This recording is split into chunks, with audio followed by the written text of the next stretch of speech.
échos du Sud et d'ailleurs. Les échos du Sud et d'ailleurs, évidemment, vous avez pris l'habitude maintenant sur HK6 et nulle part ailleurs. Aujourd'hui, nous sommes avec vous, nous allons parler de cette culture, cette belle culture sud-africaine. Eh bien, il y a 11 langues nationales en Afrique du Sud, donc 11 peuples, 11 cultures. Eh bien, aujourd'hui, nous avons choisi, chers amis téléspectateurs, de vous parler des Ndébélé. Oui, les Ndébélé, vous en avez sûrement déjà entendu parler dans le passé. Eh bien, c'est un peuple très connu en Afrique du Sud. Évidemment, leurs images, leurs belles images couvrent souvent les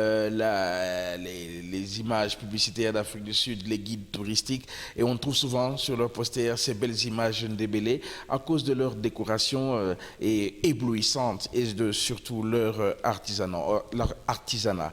En fait, le mot Ndébélé signifie ceux qui disparaissent sous leur long bouclier.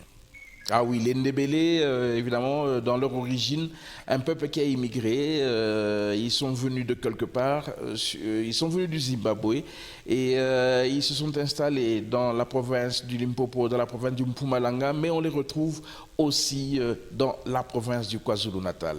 Les échos du Sud et d'ailleurs, aujourd'hui, la culture Ndébélé d'Afrique du Sud, n'est-ce pas, Jean-Luc Moukoko? Bunker.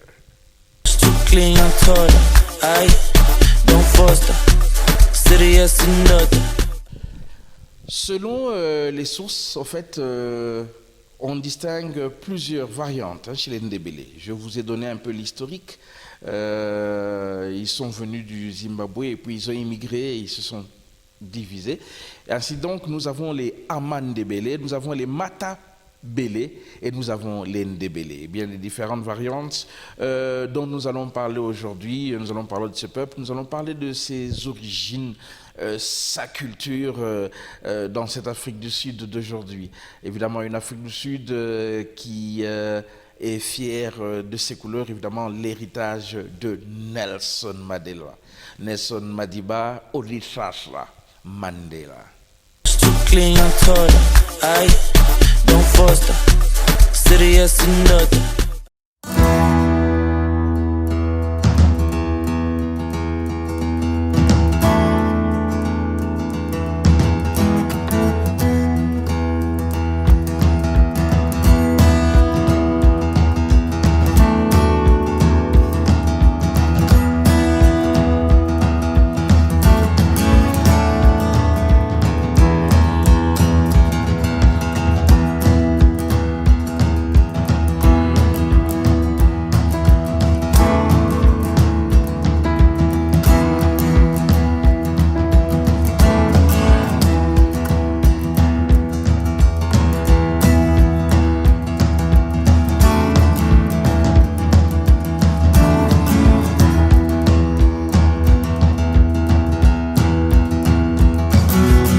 Les Échos du Sud et d'ailleurs sur HK6 TV et nulle part ailleurs. La culture Ndébélé. La culture Ndébélé dans cette Afrique du Sud multiraciale, cette Afrique du Sud d'aujourd'hui. Eh bien, une Afrique du Sud évidemment qui fait face à plusieurs défis. Des défis surtout économiques, vous le savez, et qui reste quand même forte dans son union. Parce que tous les Sud-Africains et toutes les Sud-Africaines savent que leur force, au fait, réside dans cette union, de cette diversité, la nation arc-en-ciel, métis, blancs, noirs, chinois, indiens, eh bien, on est tous Sud-Africains là-bas. Et c'est de là qu'ils tirent justement cette force dans cette union, n'est-ce pas, MacNor de Mac Design, notre partenaire de toujours et de tous les temps.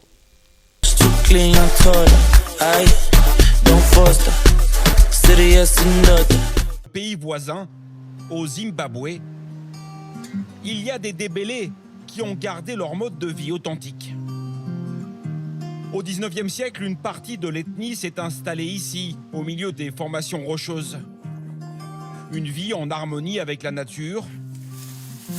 Encore aujourd'hui, ces Ndébélés portent tous le nom d'un animal totem qu'ils ont l'interdiction de manger. À commencer par Evan Lovu, la chef du village. Moi, mon nom signifie éléphant. Elle, c'est Nyati, ça veut dire buffle.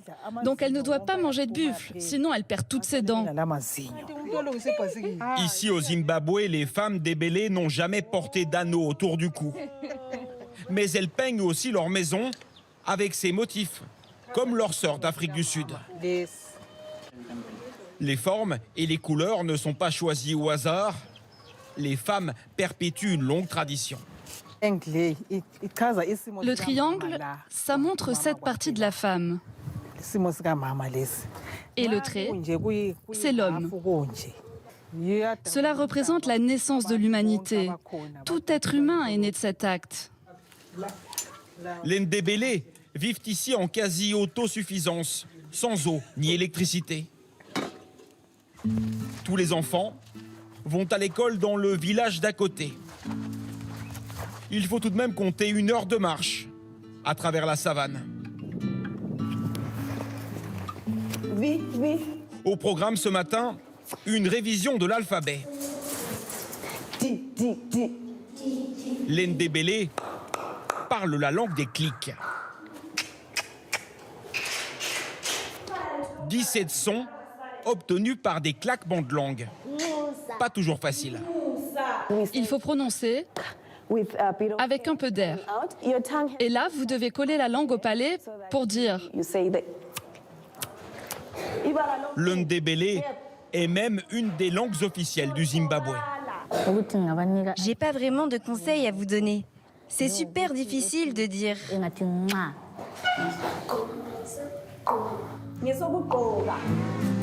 Les Ndébélés ont toujours réussi à conserver leur culture à travers les siècles, même si beaucoup ont dû quitter leurs collines pour trouver du travail. Aujourd'hui, selon des estimations, les descendants des Ndébélés seraient près de 3 millions en Afrique australe, répartis entre le Zimbabwe, l'Afrique du Sud et le Botswana.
Les Ndébélé et leur culture, évidemment les Ndébélé et leur culture profonde, une culture forte que nous avons eu l'occasion de découvrir dans cette profondeur de l'Afrique du Sud, évidemment dans les coins, les recoins de l'Afrique du Sud, dans le Mpumalanga, du côté de Broncos Street.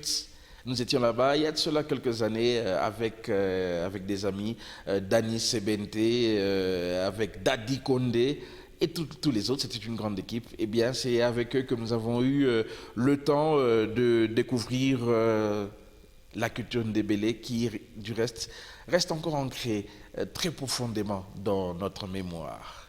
Les Ndébélé, un peuple. Les Ndébélé, une force.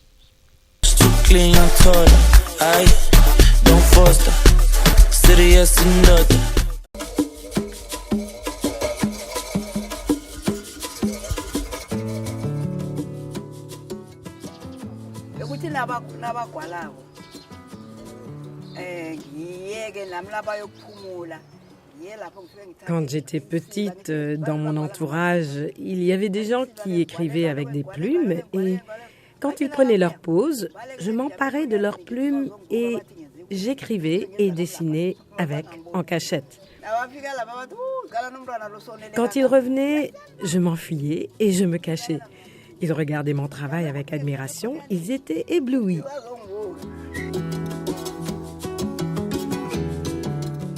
Esther Malango est tombée dans la marmite de l'art dès sa tendre enfance. Mais son aventure internationale ne prendra son élan qu'en 1989, quand elle a été invitée à participer à l'exposition Magiciens de la Terre à Paris pour promouvoir la culture ndébélé. Ndébélé, comme elle le prononce, c'est le mot qui revient le plus chez Ma Esther, son peuple. Les Ndébélé vivent au nord-sud et à l'est de Pretoria. Et c'est justement là que nous l'avons rencontrée à Mpumalanga, son village natal. C'est ici qu'elle crée, qu'elle vit depuis sa naissance.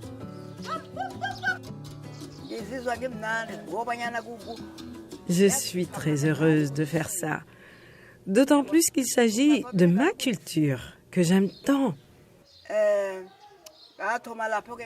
Je me suis réveillée d'un long sommeil et j'ai commencé à perpétuer cette tradition que j'aime tellement. Je le fais par amour. Son style est unique. Des motifs géométriques et colorés, directement inspirés des décorations que les femmes de son ethnie peignent depuis des générations sur leur maison. Des plumes de poulet en guise de pinceau, de la bouse de vache sur la palette. Ma mère peignait avec ça. Moi aussi. Avez-vous essayé les pinceaux modernes? Non, je ne les aime pas. Esther Malango se fait l'ambassadrice de la culture ndébélé. Dans sa tenue traditionnelle à perles, elle est l'incarnation d'un esprit qu'elle veut éternel. Ce sont les anneaux de mariage offerts par le mari. Ceux-là, ce sont les parents qui vous les offrent. Ma Esther dirige une école qui enseigne aux jeunes filles non seulement la peinture, mais aussi la technique de composition sur les perles.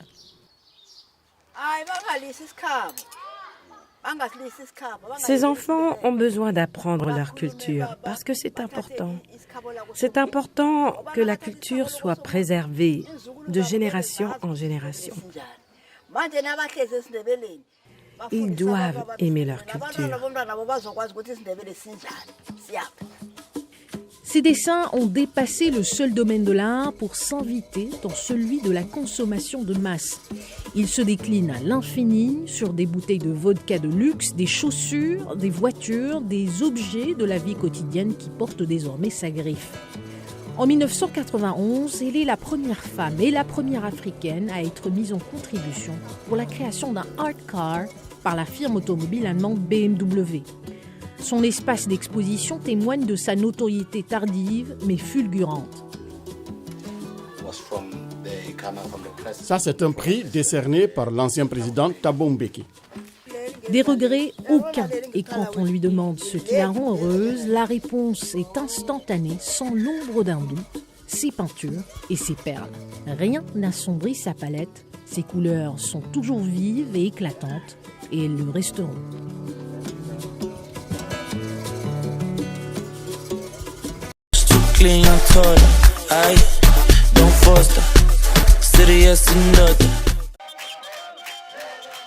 Esther Malango esquisse quelques pas de danse. Cette octogénaire a su puiser de l'énergie pour recevoir la troupe d'athlétiques danseurs Dembélé venue lui rendre visite chez elle à Siyabushoa dans la province de Mpumalanga en Afrique du Sud.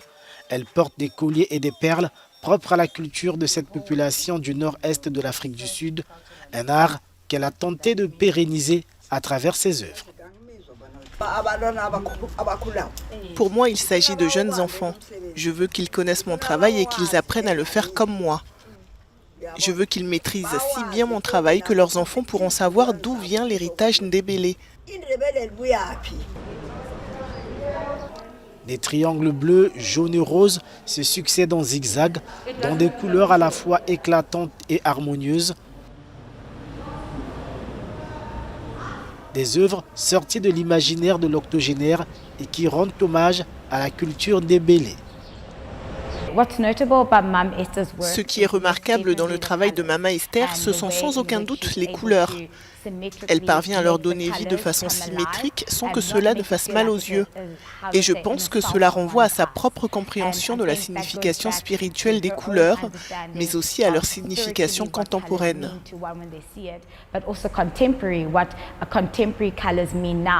Talent promu très tardivement à l'étranger. Comme beaucoup de gens le savent, sa première exposition internationale a eu lieu à Paris en 1989. Cela signifie qu'elle avait la cinquantaine lorsqu'elle a participé à sa première exposition collective internationale. À partir de là, nous pouvons suivre la manière dont sa carrière s'est développée et s'est étendue à différents domaines du monde de l'art, en particulier au niveau international. L'art graphique d'Esther anime désormais des avions à réaction, des BMW et des installations publiques à grande échelle, mais elle a été victime de son succès. Au début de l'année, un intrus a tenté de l'étrangler chez elle avant de lui dérober quelques biens Une épreuve qu'elle peine encore à ranger aux oubliettes.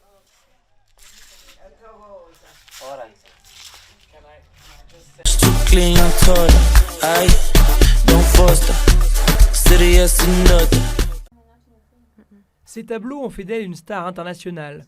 La longue carrière d'Esther Mahlangu a démarré alors qu'elle n'avait que 10 ans. Chez les femmes de l'ethnie Ndébélé, le talent pour la peinture se transmet de mère en fille. À 81 ans, après avoir parcouru le monde entier, elle est rentrée en Afrique du Sud, son pays natal, sans pour autant penser à la retraite.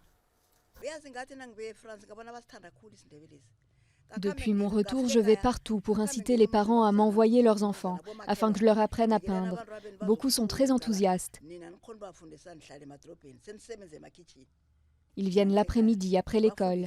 Et maintenant, certains sont devenus vraiment bons.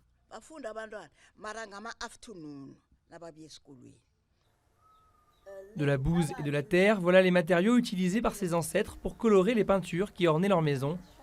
Esther Mahlangu, elle, adaptera ce style tout en se convertissant à la modernité avec de l'acrylique et des toiles. En 1986, des chercheurs européens ont un coup de cœur pour les peintures colorées qui tapissent l'extérieur de sa maison. Ils l'invitent à exposer en France. Quand je suis arrivée là-bas, j'ai été surprise de voir une réplique de ma maison. Ils l'avaient reconstruite pour que je la peigne. Le toit était en aluminium et pas en chaume, mais sinon il y avait le même petit jardin. C'était la même maison. 5 ans plus tard, Esther est la première femme noire invitée à participer au prestigieux projet BMW Art Car. Sa prestation la rendra célèbre dans son pays natal alors que l'apartheid commence à s'effondrer. C'est formidable. Nous devons apprendre à apprécier nos traditions.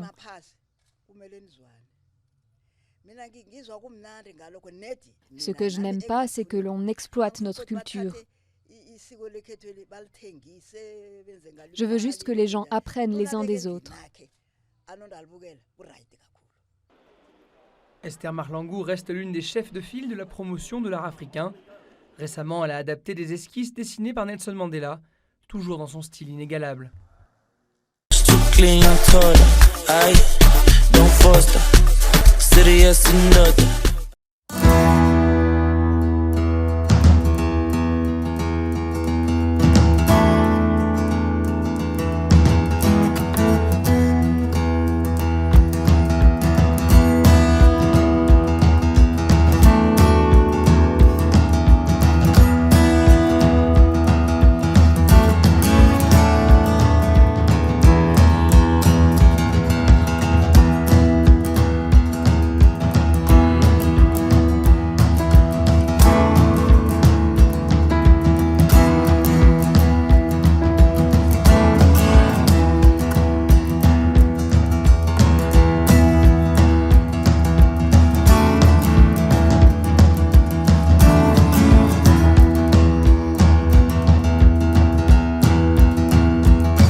Chers amis téléspectateurs, chers amis des Échos du Sud, chers amis de HK6, évidemment de tous les réseaux sociaux aussi, parce que nous passons aussi sur les réseaux sociaux, eh bien, nous avons aujourd'hui découvert la culture Ndébélé, une des cultures d'Afrique du Sud. Évidemment, il y en a encore beaucoup d'autres à découvrir. Il y a la culture Swazi, il y a la culture Venda, la culture Tsonga, la culture Shangane et j'en passe.